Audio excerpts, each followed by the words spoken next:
After long days நான் இன்றைக்கி தான் வீடியோ போஸ்ட் பண்ணுறேன். Hi guys, welcome back to our YouTube channel. கிட்டத்தட்ட நான் வீடியோ போட்டே 6 மந்த் கிட்ட ஆச்சு. வீடியோஸ்லாம் எடுப்பேன், பட் எனக்கு அப்பப்போ சின்ன சின்ன டிப்ரெஷன் ஆயிரும். ஸோ அதை அப்படியே விட்டுருவேன். கன்சிஸ்டன்சியே இருக்காது. ஸோ அதுவே ஒரு பெரிய டிப்ரெஷன் ஆயிடுச்சு. இந்த வீடியோ நான் ஃபஸ்ட் டைம் சென்னை போனப்போ எடுத்தது. ஒரு ஒர்க்குக்காக போயிருந்தேன். அங்கே ஒர்க்கும் கிடச்சிருந்தது. நான் ஃபஸ்ட் டைம் வீட்டை விட்டு போயிருந்ததுனால எனக்கு லாட்ஸ் ஆஃப் டிப்ரெஷன். அங்கே போகும்போதெல்லாம் ஹாப்பியாக தான் இருந்தேன்.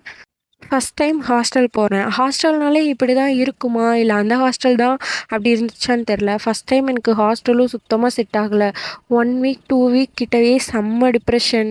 எனக்கு வீட்டுக்கு எப்படா ஓடி போயிடலாம் போல் இருக்கும். இருந்தாலும் நம்ம வந்துட்டோம், வைராகியமாக இருந்தாகணும் அப்படின்றதுக்காகவே இருந்தேன். ஆனால் அதுக்கப்புறம் நல்லாவே செட் ஆகிடுச்சு. அதுக்கப்புறம் ஃப்ரெண்ட்ஸ் எல்லாம் சேர்ந்து ரூம் பார்த்து வெளியே போயிட்டோம். அங்கே போனது தான் எலிவாலை விட்டு புலிவாலை பிடிச்ச கதையாயிருச்சு.